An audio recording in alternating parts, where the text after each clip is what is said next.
વધુ એક pilot training સેન્ટરનું પ્લેન ક્રેશ થયું. અમરેલીના ગરિયા ગામ પાસે રહેણાંક વિસ્તારમાં પ્લેન ક્રેશ થયું. એકનું મોત, એક લાપતાના અહેવાલ. અમરેલી ફાયર ફાઈટર અને પોલીસ કાફલો ઘટના સ્થળે દોડી ગયેલ. પ્લેનમાં લાગેલા આગ બુઝાવવાની કામગીરી હાથ ધરાઈ. રિપોર્ટર ચાંદ મોહમ્મદ હુસેન, ઇન્કલાબ ન્યૂઝ, અમરેલી.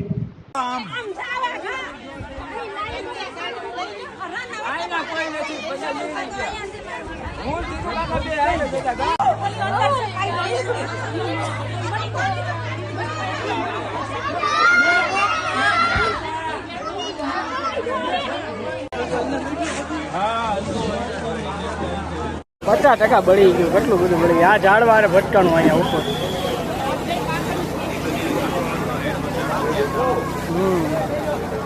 હા, લોકલ બાયુ આટા મારતી હતી ને, બાયુનું કહેવાનું એમ છે કે સીધું જ પ્લેન ક્રેશ થયું.